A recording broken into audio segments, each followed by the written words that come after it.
Estás escuchando El Descampao.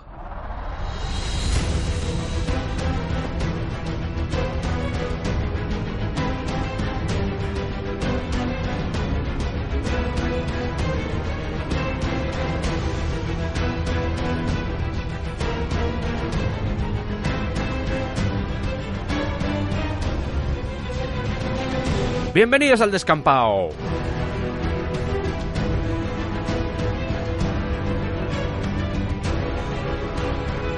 Después de haber hecho un montón de entrevistas bizarras y después de haber hecho todo tipo de locuras, vamos a hacer algo un poco diferente. Vamos a hacer una nueva sección dentro del Descampao.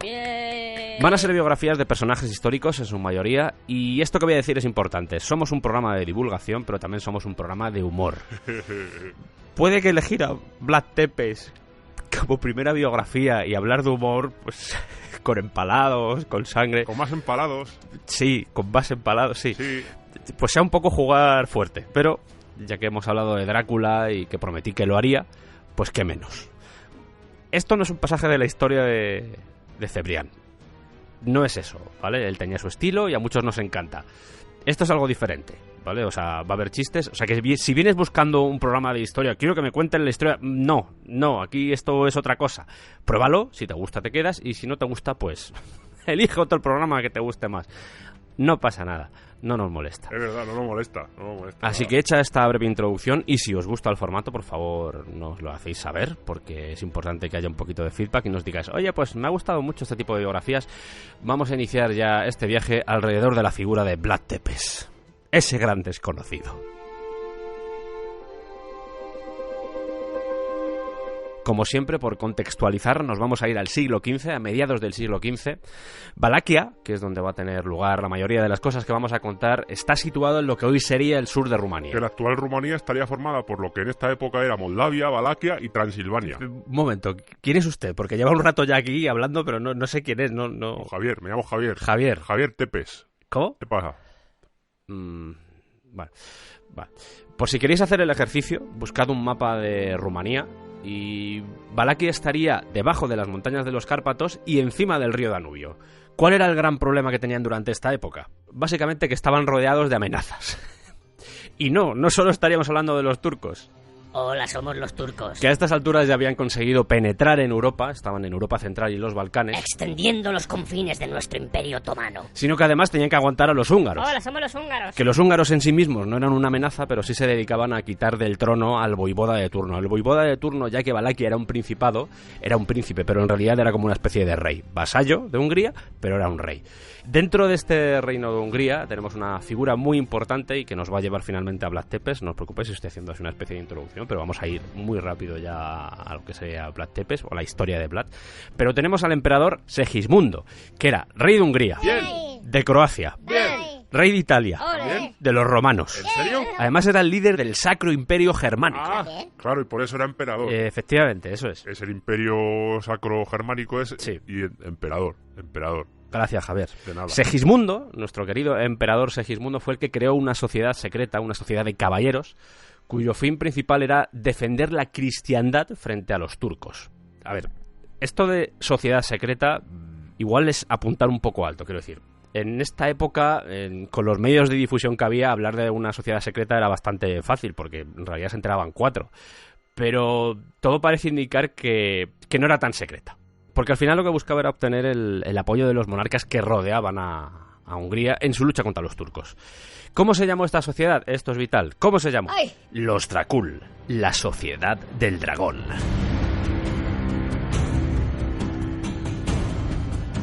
Y aquí nos vamos ya a la etimología rumana, que es lo que nos interesa, porque Drac sería dragón y Ul sería él, entonces sería el dragón. Pues claro. ¿Y quién fue investido como caballero de la Orden del Dragón en 1431? Pues no me lo sé, no. Vlad II de Valaquia. El empalador. No, su padre.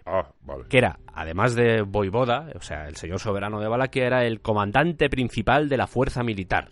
Un título que había obtenido de su padre, que era Mircea I, también conocido como Mircea el Viejo, el cual ya se había estado dando de leches con los turcos y y, cómo no, también dentro de su propio principado, porque esto era muy típico en la época. Quiero decir, tenías enemigos fuera, pero también dentro, porque todo el mundo quería hacerse con el poder como es normal.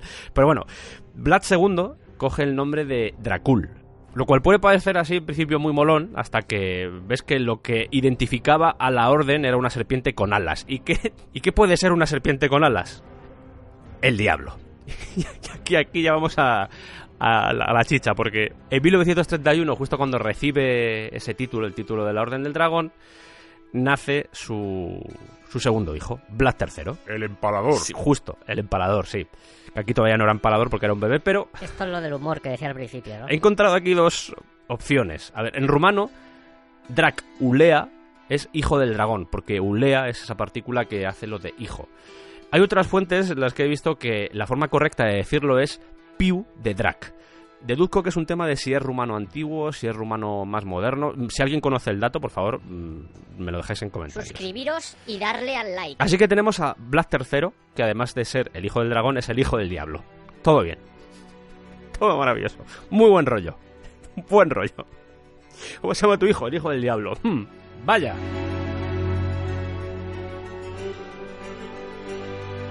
Vlad III nació en Sigisoara entre noviembre o diciembre de 1431. También he visto la fecha 1428. Esto es algo muy típico que vamos a ver a lo largo de esta historia, porque los datos a veces se mueven bastante. He visto la fecha de 1428, pero vamos a dejar la bonita historia de que Vlad II fue ordenado caballero en el mismo año en el que nació su hijo.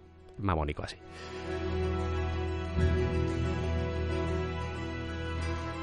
Durante los primeros años de vida de Vlad III, el contexto seguía básicamente igual, los turcos seguían avanzando, la frontera cada vez estaba más cercada, y los valacos conseguían resistir a base de alianzas. Daba igual con quién, con húngaros, con turcos también. O sea, lo más importante de todo, y esto vamos a ver que fue un punto determinante en la propia vida de Vlad Tepes, lo importante era la independencia geográfica. A cualquier precio. Daba igual. Y en este caso, en la época en la que él era un niño, su padre hacía exactamente lo mismo que había hecho su abuelo. Todos se comportaban igual. Lo más importante era mantener la propia hegemonía de Valaquia. Aunque tuvieras que dar tributos, daba igual. Aunque tuvieras que pactar, daba igual. Lo importante era eso. En 1444 se produce un acontecimiento que marcaría el destino de Vlad Tepes para siempre. Su padre, Vlad II, se ve obligado a entregarle a él y a su hermano Radu al Imperio Otomano. ¿Por qué? Como sumisión al sultán. Y sobre todo como garantía. ¿Garantía de qué? Pues de que no hicieran locuras. Es decir, compórtate o acabamos con tus hijos. Este tipo de negociaciones han sido muy típicas a lo largo de la historia. La mejor forma de hacer que un país se comporte, que no se salga de madre, es cogiendo a alguien de la familia real, algún elemento muy importante dentro de la aristocracia, y llevándotelo a tu país. A veces se hacía a través de matrimonios, otras simplemente secuestros. Hay ejemplos por ejemplo, en Japón era muy típico que un clan cogiera a alguien de otra familia simplemente para que se convirtiera en vasallo. Decir, no, es que tenemos aquí a dos familiares tuyos, si nos atacáis morirán, y si no os comportáis como debéis, pues también podemos acabar con ellos. Era muy típico. Yo creo que a lo largo de la historia siempre ha sucedido. El tema de coger rehenes es una cosa que ha funcionado. 13 años tenía Vlad cuando fue enviado con Murad II, que era el nombre del sultán. Estuvieron en varias ciudades y ahí se estableció una relación curiosa entre Vlad y Radu, que eran los que venían de Valaquia, y el hijo del sultán, que era Mehmed II. Vamos a ver que la importancia de Mehmed II va a ser también trascendental. Durante esta época fueron adiestrados en el arte de la guerra. Vemos ya que le pilló en plena adolescencia a Vlad, una época un poco complicada, y allí supuestamente conoció por primera vez la existencia de los empalamientos. No tuvo que ser una época fácil porque eran conscientes de que si su padre hacía algo que no debía, podían morir. Y esa sensación a diario tenía que ser un poco machacante. Mientras tanto, en Valaquia se habían quedado su padre y su hermano mayor, que era Mircea, que se llamaba igual que el abuelo, ¿vale? Para no liarnos. En 1448, Vlad, que tiene 17 años en esta época, regresa a Valaquia, regresa sin Radu. Radu se queda con los turcos, y allí se encuentra con la noticia de que su padre ha sido asesinado. Y su hermano también. Aquí ya entramos en el tema de los detalles escabrosos. Hay muchos detalles escabrosos en la historia de Vlad Tepes, en la historia de Vlad III. En este caso estaríamos hablando de quemar con hierro candente los ojos y después enterrar viva a la gente, ese tipo de cosas que se hacían. ¿Quién había ordenado el asesinato de los dos miembros? Muy fácil, el conde Juan Hunyadi. Otrora, me gusta mucho la palabra otrora, llevo más de 100 programas solo para decir la palabra otrora. O sea, bueno, pues el conde Juan Hunyadi, otrora compañero de fatigas de Vlad II, pues le traicionó y apoyó un plan junto a los boyardos, los nobles de la zona, para acabar con la vida del rey de esa época. ¿Por qué hicieron esto? Pues como castigo por la sumisión de Vlad II a los turcos, es decir... ¿no estás con nosotros? Pues estás contra nosotros. Y por eso, solo por eso, acabaron con ellos. ¿Os podéis imaginar? Vlad está con un cabreo de 3 pares de narices, dice, ¿en serio habéis hecho esto? Y esa venganza le llevará a machacar a los boyardos, a los nobles que estaban en la zona, a los aristócratas, los lleva a machacarlos durante toda su vida. O sea, era su obsesión, machacar a los boyardos. Así que, fuera de sí, absolutamente fuera de sí, y con el apoyo de los turcos, se convierte en el rey de Valaquia. Muy bien. Pero esto le dura apenas unos meses. Vaya. Esto también va a ser muy típico. Va y viene, continuamente.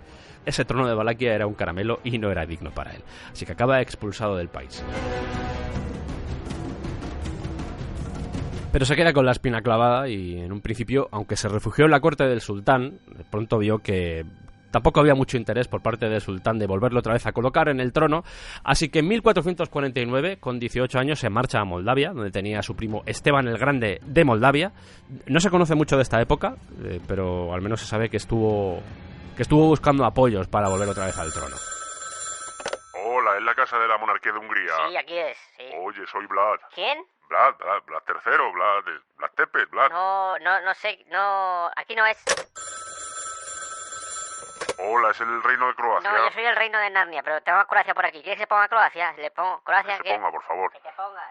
Hola, soy Croacia, ¿qué pasa? Que soy Vlad III, que estoy buscando apoyos para... ¿Oye? Bueno, vamos a ver si... ¿Residencia de los Huxtable? ¿Cómo?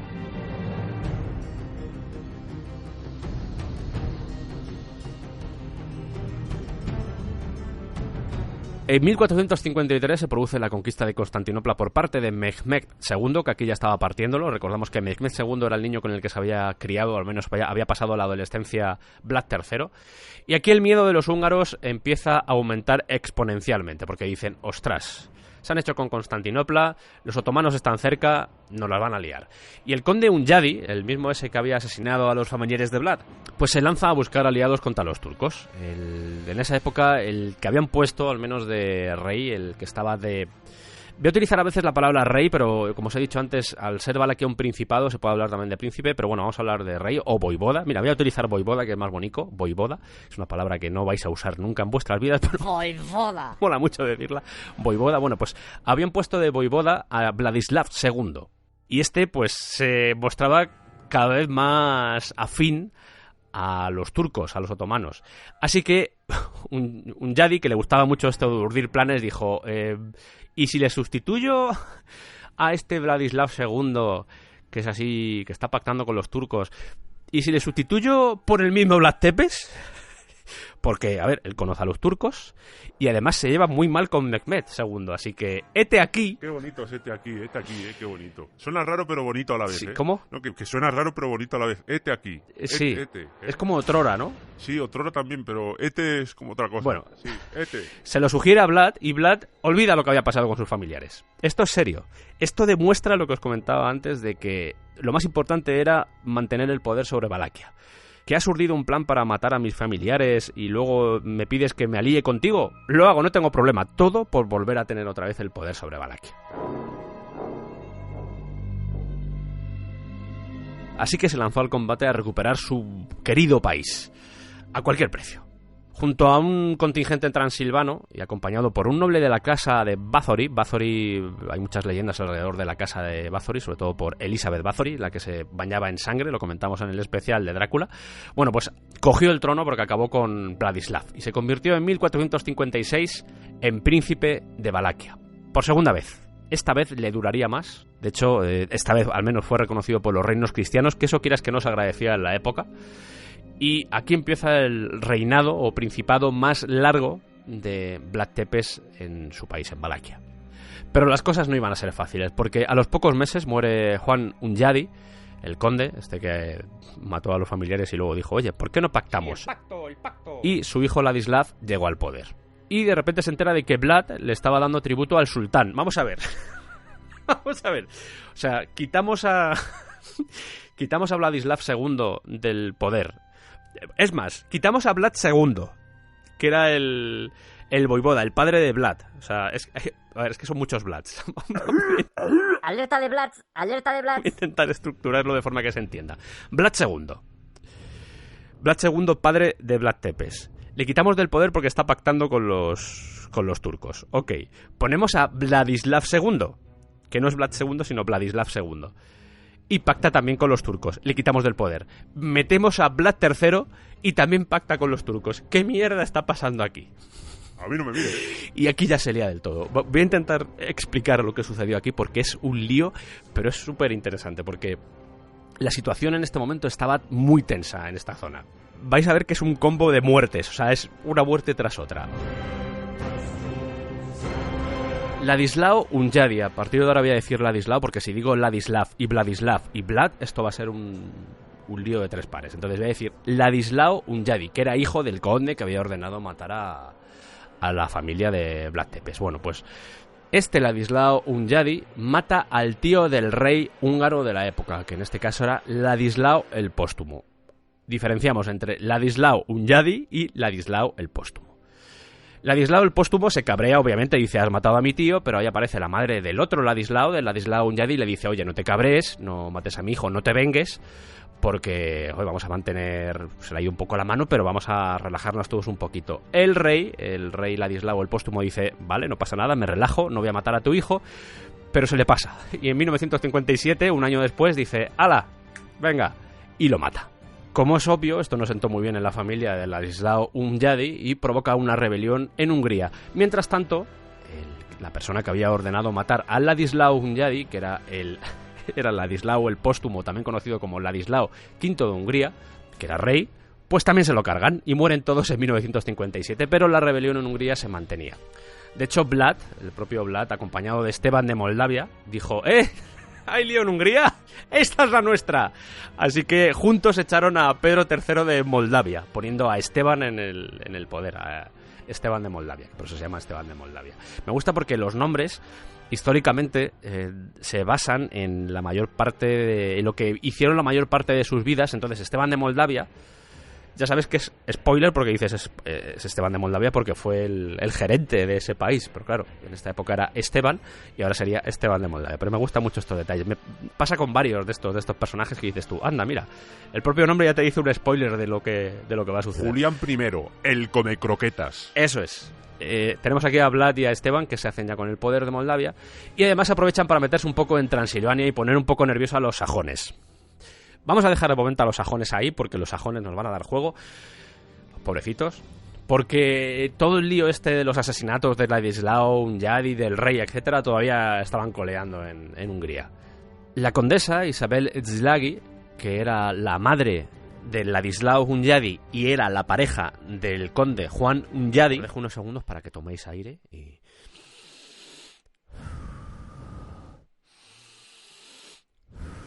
Bien, seguimos. Pues dice, a ver, yo puedo olvidar todo lo que ha pasado si cogéis a mi hijo pequeño, al querido Matías, y me lo ponéis en el trono de Hungría. ¿Qué os parece? Estupendo. Y así sucedió. En 1458, Matías Corvino pasa a ser el regente de Hungría. Como veis, los tronos iban y venían, se pactaba, sucedían todo tipo de cosas muy locas. Bueno, volvemos a la parte de Vlad, porque esto yo creo que era importante, sobre todo para entender lo que estaba sucediendo en esta época, que era todo muy loco, sobre todo de cara al futuro, de cara a los pactos que iba a tener que hacer Vlad. Pero bueno, como os he dicho, en 1456 es cuando empieza el reinado principado de Vlad Tepes, y aquí viene la parte de la paranoia. O sea, también normal, también entendida, porque cuando ves que todos los tronos que te rodean van y vienen a través del arte del asesinato y la conquista, como que te emparanoias un poco. Aunque, como os comentaba antes, la obsesión principal eran los boyardos. Ahí era una obsesión eugenésica. O sea, quería acabar con ellos. ¿Podemos hablar de purga boyarda? podemos hablar de purga boyarda, sí.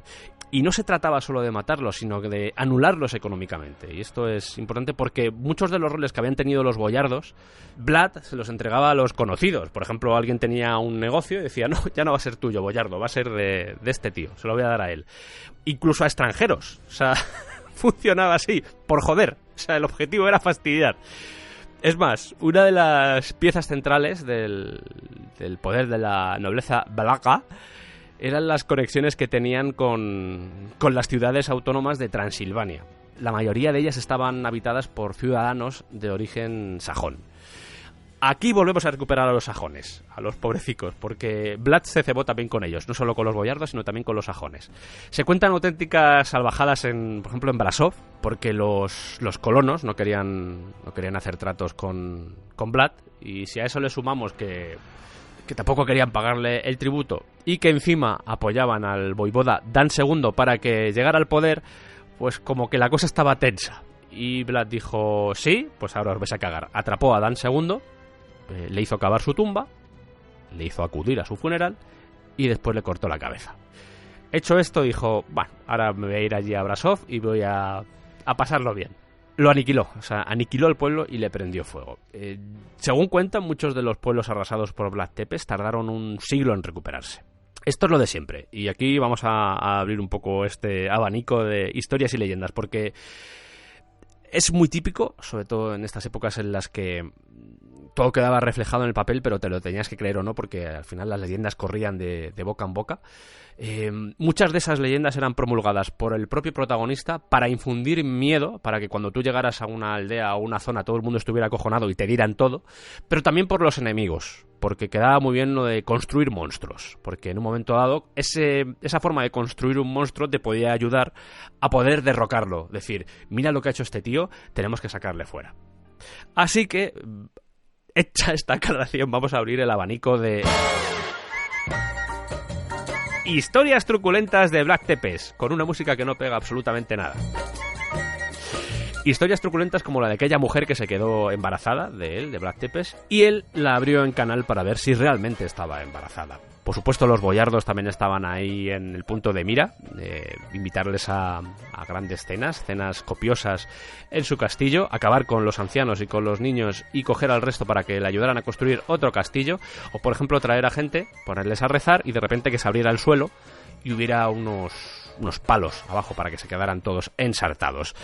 De este tipo de cosas, las que queráis. Cuentan, por ejemplo, una que no, esta por lo menos no es truculenta, pero un día dejó en una fuente una copa de oro y todo el mundo vio que la había dejado y nadie la robó, porque todo el mundo le tenía tal miedo que prefería no tocarlo. Se cuenta que cenaba delante de los cadáveres mientras bebía cuencos de sangre y seguramente mojaba galletas María o un bizcocho. De hecho, en una de estas cenas se le acercó uno de sus soldados y le dijo, oye, vaya olor hace aquí delante de tanto cadáver. Y entonces él le mató y le dijo, ¿qué? ¿Ahora te huele mal o te huele bien? Así mejor. Se le atribuye el exterminio de entre 40.000 y 100.000 personas entre 1456 y 1462. Fijaos que el margen es un poco amplio, es decir, 40.000 o 100.000. O sea, es como decir, ¿no? Un margen entre 2 y 3 millones. Pues esto es un poco parecido. Pero vamos, supuestamente está reflejado en documentos de la época y grabados, pero esto es lo de siempre. ¿Quién escribe estas historias? ¿Quién escribe esto? ¿Quién hay detrás de todo lo que conocemos? ¿Quién hay detrás de todo esto? Pues a mí siempre me entra la duda porque no sé muy bien. A veces nos basamos mucho y no nos queda otra. En realidad es así. Pero nos basamos mucho en escritos de las épocas, pero claro, ya nos cuesta en los tiempos que corren creer a veces en los medios de comunicación, pues imaginaos en esta época en la que alguien contaba algo y eso quedaba ahí reflejado ya para la historia. Haciendo tiempo para que acabe. Haciendo tiempo para que acabe. Haciendo tiempo para que acabe. ¡Humor!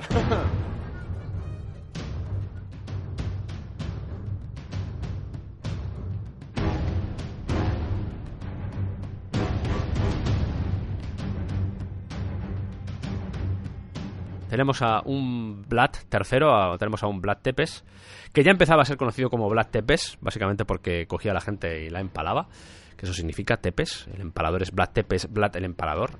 Y en esta época tenía ya 30 años y se había dedicado a incinerar, desollar, aniquilar aldeas y quemar todo lo que encontraba a su paso. No pasa nada. ¿Y los turcos? ¿Qué pasaba con los turcos?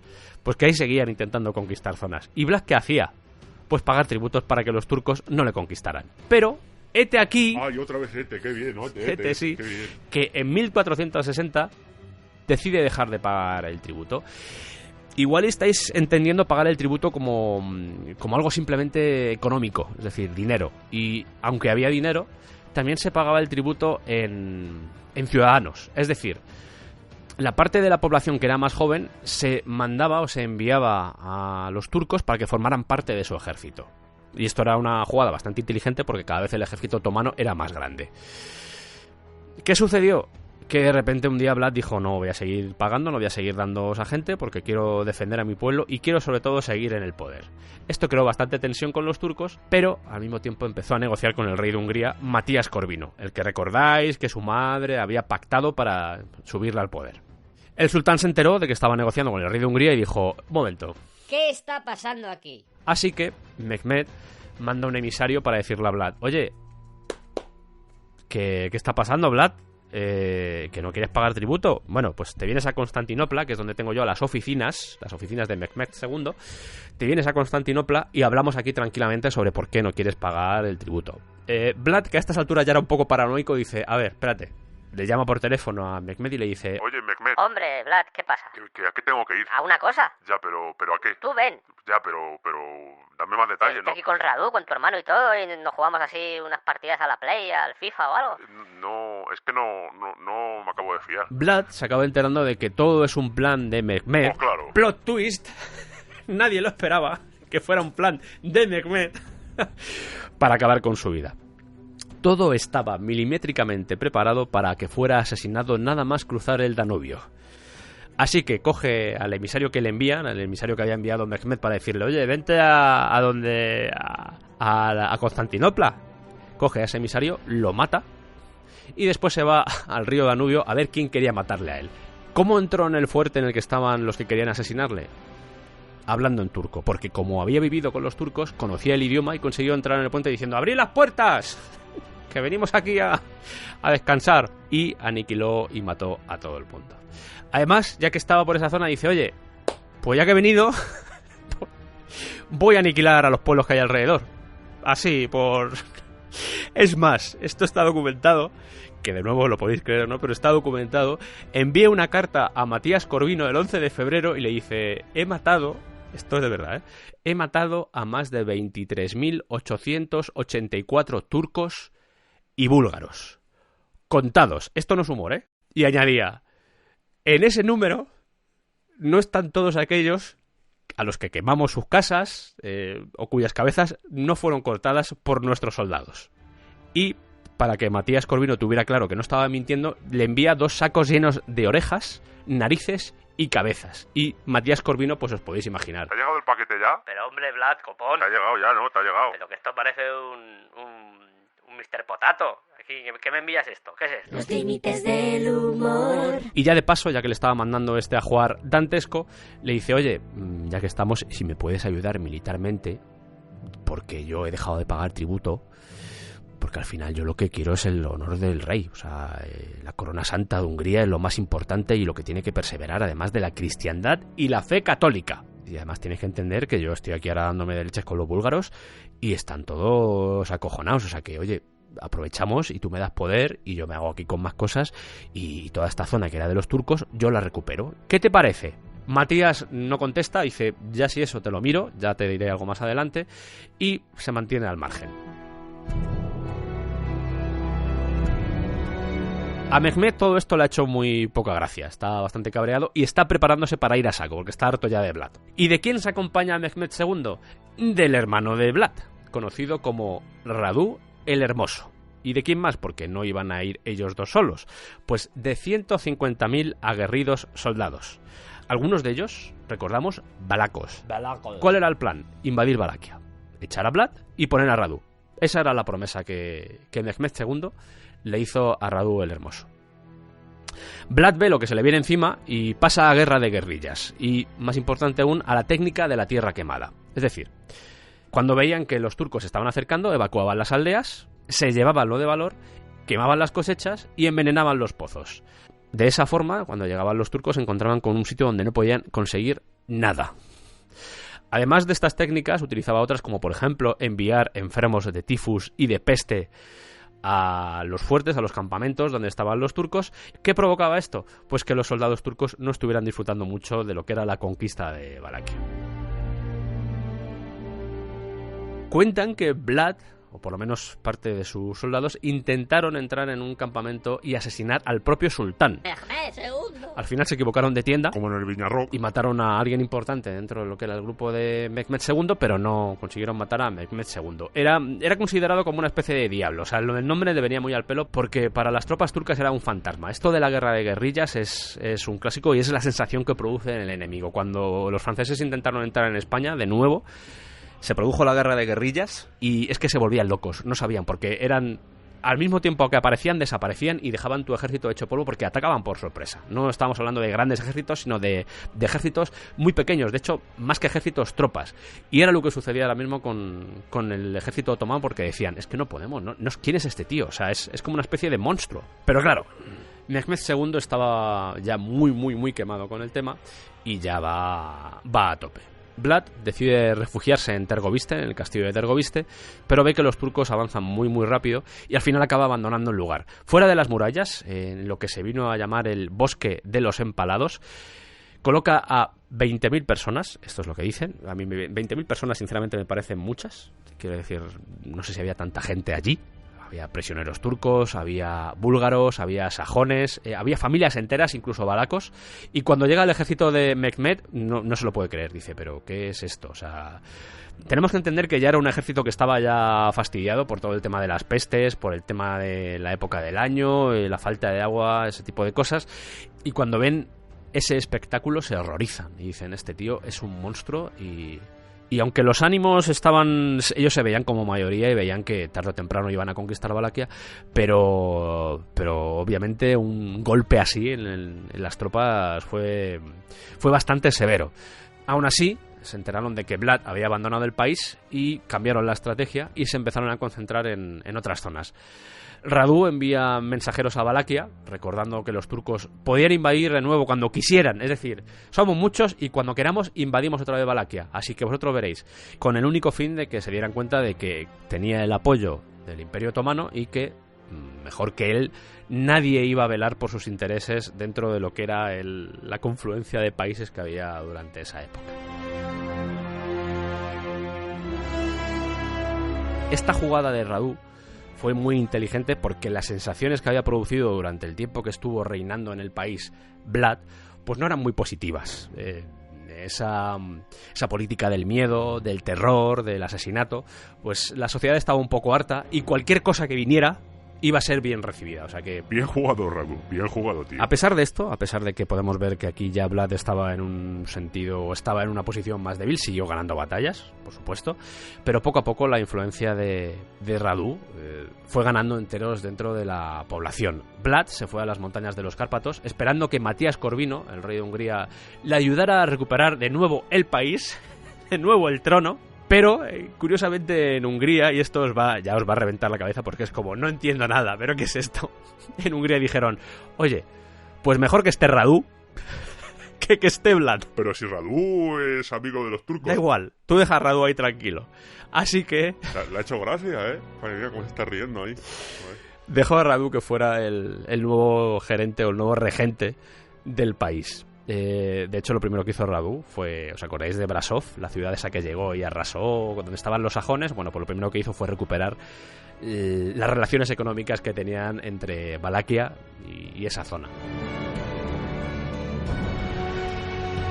Vlad era consciente de todo esto. Vlad sabía que la población no estaba a favor de él y que estaba un poco cansada. Así que dice, bueno, pues igual es el momento de irme a otro lado. Se va a Hungría y ahí la apresan y le meten en la cárcel. ¿Por qué? Por estar negociando con los turcos. ¿Cómo? Se lo pasa teta al tío, ¿eh? Joder. Sí. Es todo muy loco, de verdad. O sea, es ya... No sé, o sea, a mí yo cuando estaba documentándome para contar esto era como, pero... ¿De verdad? Pues sí. 12 años le cayeron de cárcel. 13. Durante estos 12 años, la historia se ensombrece un poco porque no conocemos muchos datos. Cuentan que, pues las típicas historias, que cogía pájaros y los torturaba, que los empalaba animales. Estos 12-13 años, Ahí las has arreglado. que las fechas de nuevo vuelven a variar un poco, no se sabe lo que pasó. Pero, por supuesto, las historias siempre se abren paso y es Vlad Tepes, tienes que contar cosas truculentas. Pero lo que viene ahora os va a gustar más todavía, porque Ay, ¿por qué? ¿Por qué? ¿Pero por qué? ¿Por qué? Matías Corvino, después de que Vlad cumpliera esos 13 años de cárcel, entregó a su tía, Justina Etzlagi, que Justina Etzlagi sería la hermana de la condesa que vimos antes, que montó todo para que Matías Corvino se hiciera rey. Bueno, pues Matías Corvino dijo: tía, te pongo de pretendiente a Vlad Tepes. Todo esto después de que el primer marido de Justina Etzlagi falleciera, que creo que se casó 4 veces. Aquí os hablo de memoria, pero creo que se casó 4 veces. Hay estudiosos que dicen que para Vlad Tepes esta fue también su segunda mujer, aunque no hay mucha documentación de la primera, y que durante 10 de los 13 años que estuvo encarcelado, estuvo con una hija ilegítima del rey.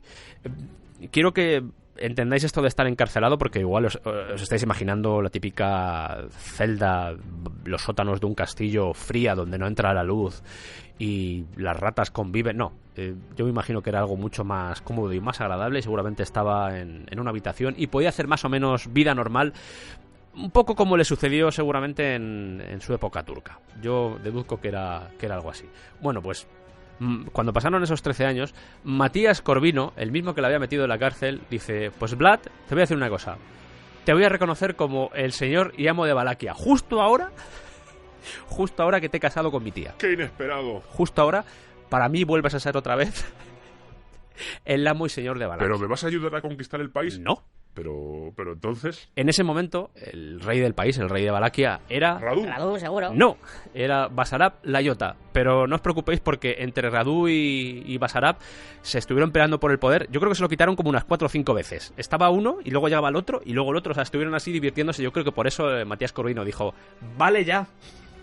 Vale ya. Es que iban a una vez por año. O sea, me refiero a una vez por año que compartían trono los dos una vez por año. O sea, era como que lo tenían pactado. Oye, que ha llegado marzo. Me toca. Venga, te toca.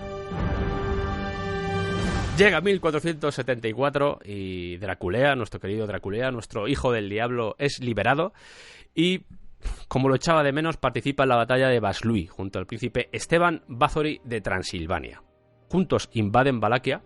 Además, el ejército estaba formado por transilvanos, estaban boyardos valacos, curiosamente, y además moldavos, que habían sido enviados por el primo de Vlad, el príncipe Esteban el Grande de Moldavia. Y tras esta batalla, Vlad Tepes vuelve otra vez al trono.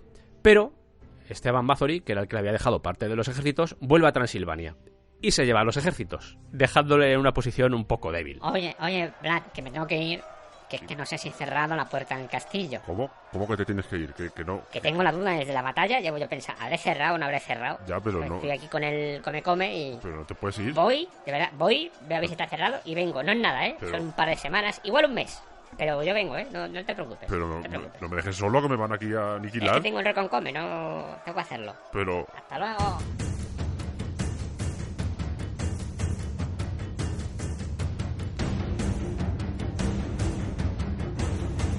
Y así llegamos a noviembre de 1476, que llevaba muy poco tiempo Vlad Tepes en el poder. Os recuerdo que había vuelto otra vez ahí al trono. Y los turcos... Hola, somos los turcos. Vuelven otra vez a invadir Valaquia, pero esta vez con la ayuda de los boyardos. Hola, somos los boyardos. De hecho, fueron los boyardos los que abrieron la vía o dejaron vía libre para que los turcos entrasen de forma más sencilla. El objetivo, poner a Radu en el poder. Pero Basarab, que era el otro con el que se estaba peleando Radu, también quería el poder. Así que todos se lanzan... Se puede decir que todos se lanzan contra Vlad Tepes para hacer una especie de Royal Rumble salvaje.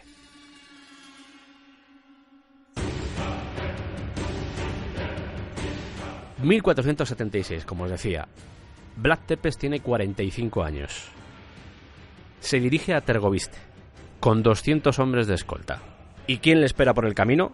Los turcos, que le plantan una emboscada. Los soldados defienden a su líder con fervor. Los soldados turcos cuentan que los soldados valacos parecían poseídos por el demonio, por un espíritu infernal. Se dejan la vida para intentar defender a su señor y solo sobreviven 10. El propio Vlad III acabaría muriendo en esa batalla. Su cabeza fue cortada, enviada a Constantinopla y se puso en la torre más alta del castillo. Hay 3 versiones sobre la muerte de Vlad Tepes. La primera es que fue muerto durante la batalla y que fueron los boyardos los que le mataron. La segunda es que fue asesinado por sus guardaespaldas. Podría ser también. Y la tercera, que es la más difundida, cuentan que durante esta batalla que os acabo de decir, antes de ser capturado por los turcos, logró escapar y se colocó la ropa de un soldado turco y huyó en dirección a sus hombres. Cuando sus hombres le vieron, dijeron: ¿cómo? ¿Qué hace un enemigo corriendo hacia nosotros? Y le mataron al instante. Cortaron la cabeza y dejaron el cuerpo allí en mitad del campo.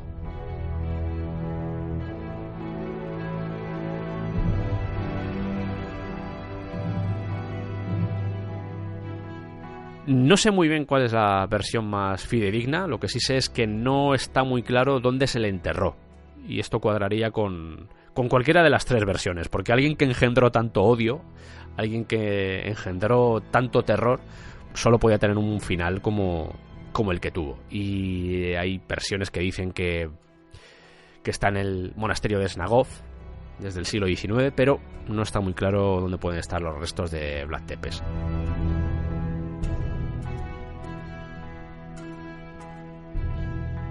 En Rumanía, a pesar de todo esto, a pesar de todo lo que os he contado, en Rumanía fue venerado como un paladín de la cristiandad, porque había luchado contra la invasión musulmana. Vamos a dejar de lado lo de que pactó con ellos también, lo de que pactó con los turcos, ese tipo de cosas vamos a dejarlas, pero bueno, nos defendió el cristianismo. Es curioso porque se le representa siempre con una estrella de 8 puntas y nunca con una cruz, pero aún así, bueno, pues ahí está, forma parte de la historia. De hecho, elementos como Ceausescu, el dictador Ceausescu, el dictador rumano, tenía bastante ensalzada la presencia de Vlad Tepes.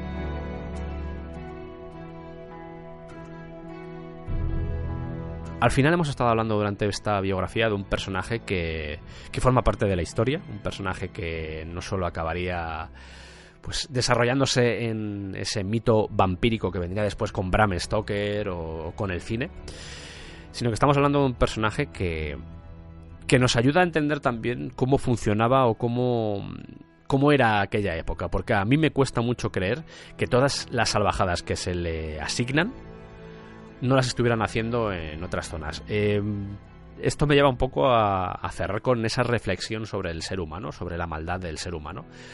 El ser humano ha hecho auténticas barrabasadas a lo largo de su historia. A veces me da la sensación de que somos como virus, que destruimos todo aquello que vemos, incluso nos destruimos entre nosotros, y es terrorífico ver cuando ves historias como esta, cuando ves historias de las guerras, que haya gente que solo esté pensando en cómo puede acabar con el prójimo. Y yo creo que al final este es el mensaje que queda con la historia de Vlad Tepes.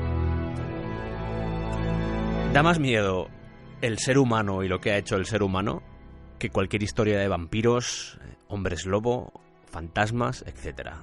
El verdadero terror está dentro del ser humano. Menos mal que era esto un programa de humor, ¿no? Se ha puesto intenso, Se cree que es Jiménez o algo, ¿no? Espero que os haya gustado, espero que os anime este formato, espero que digáis, oye, haz más biografías. Molaría que hicieses la biografía de este personaje. Era un reto porque no es un personaje que dé mucho lugar a humor, pero bueno, algo hemos hecho, así que nos vemos en el siguiente programa. Dentro de nada ya, con algún especial dedicado a Halloween. Pero es un secreto, no se lo digáis a nadie. Nos vemos en el siguiente programa.